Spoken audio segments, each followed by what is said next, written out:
Good morning, good morning, good morning. Bangon, bangon, bangon na mga kigwahers kay buntag na. Pamangon na mga. Good morning mga kigwahers na ako diha. So, ayan, good morning. Ayan mga kigwahers, early akong gumising kasi gumawa ako ng baon ng asawa ko kay today. Pupunta siya ng 5. Very long driving siya today. So, ayan, gawa ako ng unigiri. Yung unigiri mga kigwahers, same as usual, yung baon niya. Kasi ito yung ginagawa ko kapag long driving siya. Ayan. Ito pala yung ayan. Nilagay. Masarap yun mga kigwahers. Nagluto pala ako ng itlog para sa kanyang baon din. Kapag may pagpasensahan niyo yung boses ko pag early ba, ganito yung boses ko. Husky. Sinur ko lang ko siya mga kigwahers. Ayan. O diba? Easy lang yung kainin. Ganito yun lang. Ilagay ko dito. Ayan. So, tulog pa si Sarah Chan. At saka yung asawa ko as usual. Kasi pag early, ayan, ako yung nagigising early mga kigwahers. Kasi, kailangan ko gumising early kasi marami pa akong i-prepare bahay. Sarah Chan, papunta ng Hoykowen, asawa ko i-prepare, maglaba pa ako. Then after ko lahat-lahat mga kigwahers, mag-work pa ako.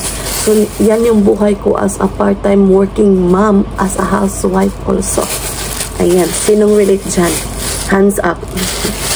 Sinong relate dyan? Comment down below. O, diba? Pero, kailangan natin maging masaya. Kasi, alam nyo na, naging masaya tayo mga kigwahers sa pang-araw-araw nating gawain. Kasi tayo lang ang nagpapasaya sa ating sarili dito. Ayan. So, dito ko niluluto yung aking itlog mga kigwahers sa aking mahiwagang takuri for a longest of time na to mga kigwahers. Ayan. Hindi ko to ilalabay kasi mapuslan pa. Share ko lang. So, I think 25 years na to sa kamay ng asawa ko. Ayan. Kung may genie dito mga kigwahers, yung genie in the bottle, meron ding genie in the takuri. Ngayon, i-prepare ko ang mga gamit ni Sarah Chan mga kigwahers sa kanyang Hoykowen. So, prepare time tayo. Araw-araw na gawain mga kigwahers sa aking kinabuhi. So, ayan.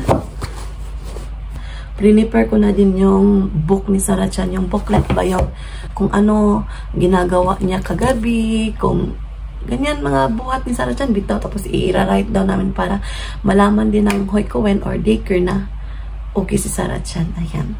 Yung mga body temperature niya ilalagay dito. Yun. So, kailangan ko ding mag-prepare sa sarili ko mga kigwahers kasi trabaho ako, diba?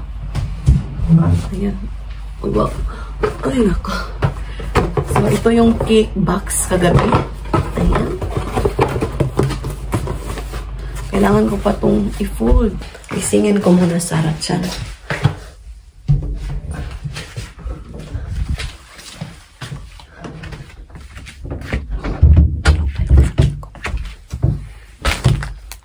Sarah Chan.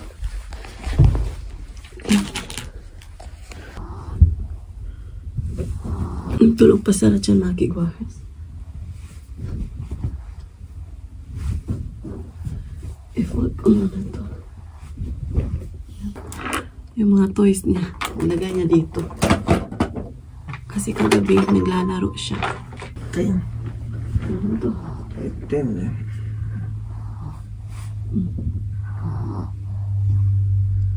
I-check ko muna yung temperature niya. Yang.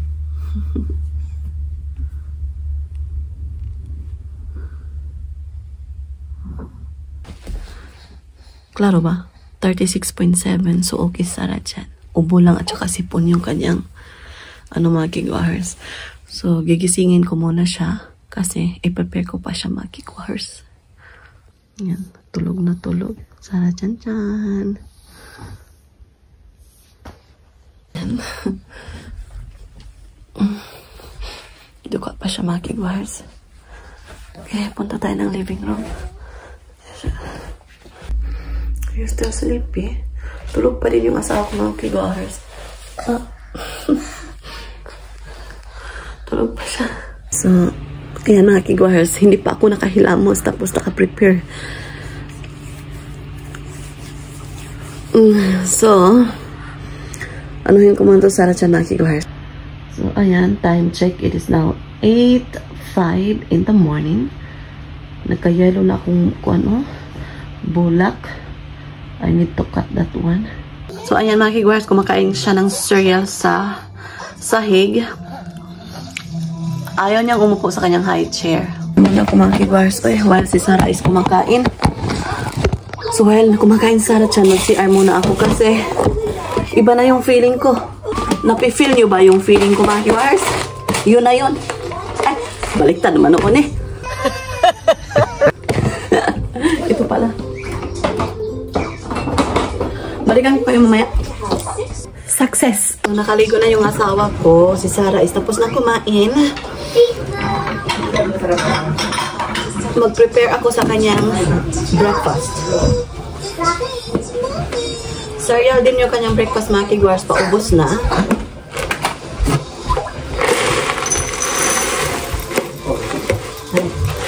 Cereal and milk. Same as usual kang Sarah Chan.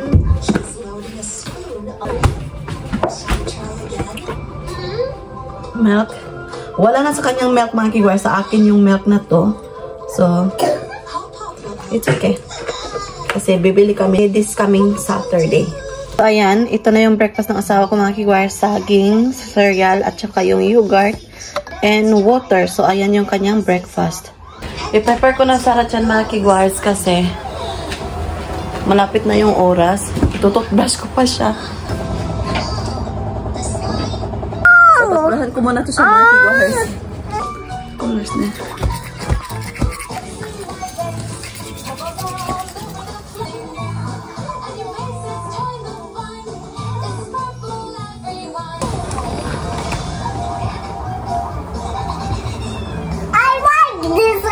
You like that one? Yeah. Oh, that's nice.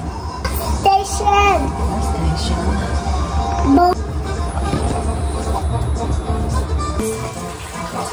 Asya. My book. Colorful.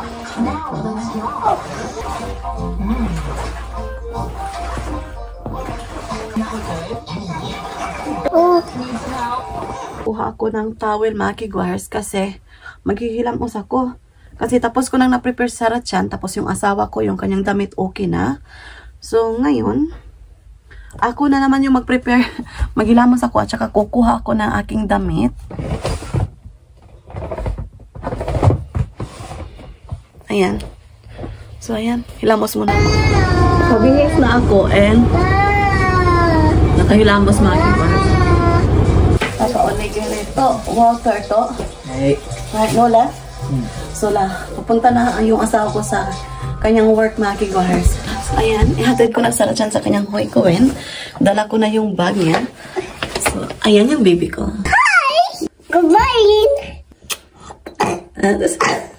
Nag-iubos siya. So ayan, let's go. Very nice weather mga kigwahers. Let's lock the door. Close the door please. I fixed them. How you fix it? It's not fixing, it's locking. Locking! Help me, Ma. Help me. Let's go. Hi. Ayaw niya talaga. Gusto niya maglakad ng kanya mga kigwahers. Please wait. Let's go. Let's go. Let's go. Nahatid ko na si Sarah Chan mga kigwahers. So, kakain ako ng lunch mga kigwahers bago ako papasok sa trabaho. So, meron akong leftover kahapon sa aming handa, yung bihon. So, yun yung aking kakainin mga kigwahers. Tingnan nyo. So, kasi, kahapon mga kigwahers, marami akong niluto. So, ito yung aking lunch. Of course, hindi mawala yung ating rice. Ayan. So, maglagay ako dito ng noodle mga kigwahers sa plato ko.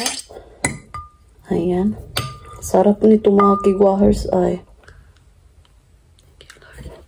So, kain tayo mga kigwahers. So, ayan yung ating lunch today. Yung ating leftover kahapon.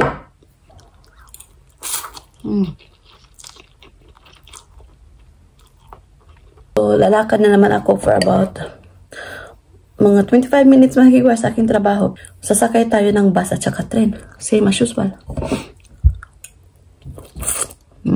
Dessert ako mga kigwahers kasi meron akong leftover kahapon na ayan yung cake.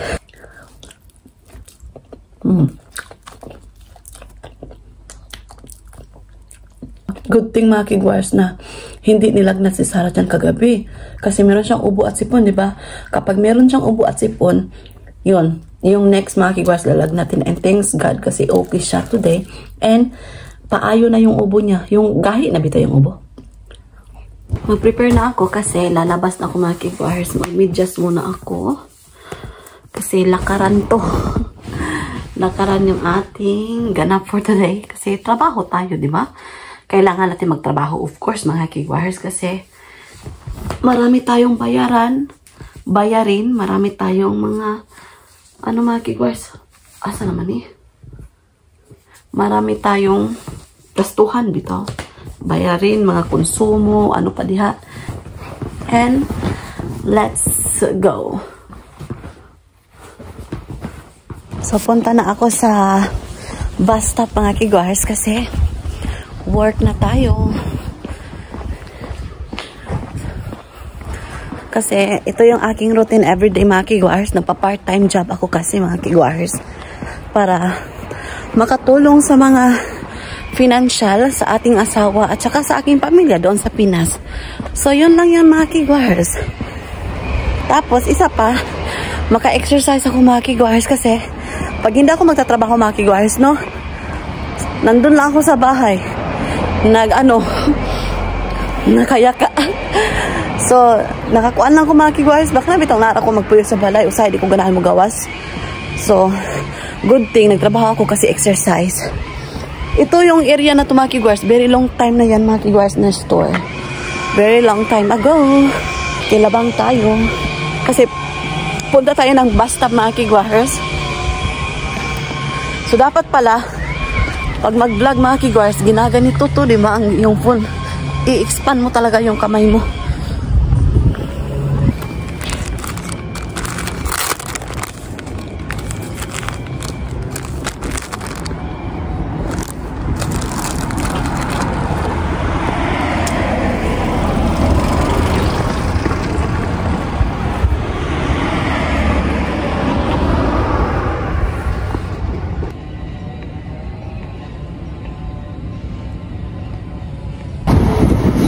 Dito na yung bus.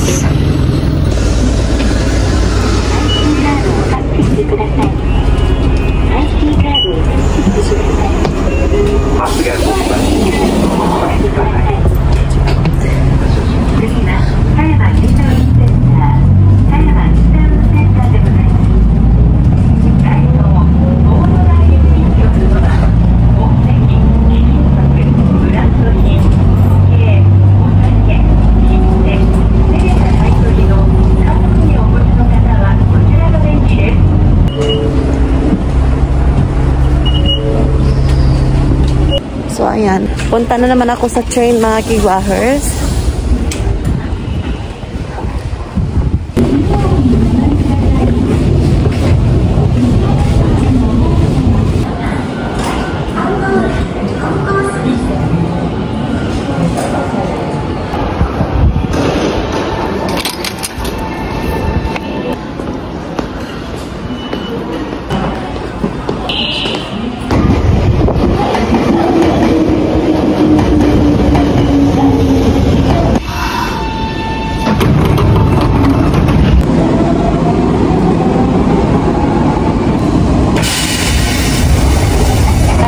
Andito pala ako sa convenience store kasi nagutom ako mga kigwahers. So bumili ako ng siupaw or butaman dito sa Japan. Labang muna tayo. Kita ko sa inyo yung butaman or siupaw mga kigwahers. So meron silang pag ganito mga kigwahers, yung sauce. Yung siupaw sa Japan, ayan.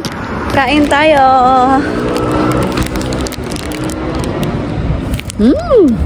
Ito yung inside, ayan.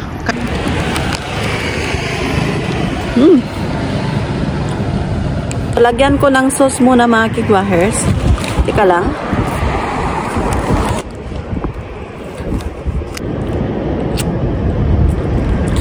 So, yellow yung ano niya. Para siyang wasabi taste. Ayan.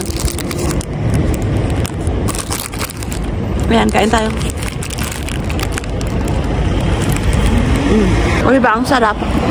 Hi mga kigwahers. So, now I'm done working. So, papunta na naman ako ngayon sa istasyon ng train. So, nagmamadali ako. So, dito ako umaagi mga kigwahers. Ayan. Ayan, kakarating ko lang talaga sa bahay. Ihuhol ko yung aking napamili doon sa para siyang little supermarket mga kigwahers. Yung mga bilihan ng mga bento. Yung mga doon ako bumibili before, diba? Yung malapit siya sa train station. So, bumili na lang ako mga kigwahers na aming kakainin today and hindi na ako magluluto today mga kigwahers kasi yung asawa ko is andun sa Shingo. So, I think uuwi siya ng very, very late mga kigwahers because it takes time na darating dito. Yung driving is like more than 4.5 hours, I think. So, bumili na lang ako ng luto. So, i-haul ko sa inyo. Bili ako ng spaghetti. Yung isda na may radish. Yung karagi or fried chicken. Yung chicken liver. Yung kamote. Tamagoyaki. So, ito yung aming kakainin. And we have, diba? We have. So, meron kaming salad, vegetable salads, mga kigwahers, andun sa refrigerator. So, yun yung aming tika. Kukunin ko. So, ipapakita ko sa inyo yung salad. Okay. So, ayan yung salad mga kigwahers. So, ito yung aming kakainin mamaya din and miso soup. Ayan. Share ko lang. That's it for today's video mga kigwahers sa aming a day in my life or daily living in Japan. So, that's it mga kigwahers kasi kukunin ko pa si Sarah Chan. Maraming salamat sa lahat ng sumusuporta sa aming YouTube channel. Honto ni arigato gozaimasu. So, shout out sa lahat ng mga subscribers ko na tumatangkilik at nagmamahal sa amin YouTube channel mga kigwahers. Arigato gozaimasu.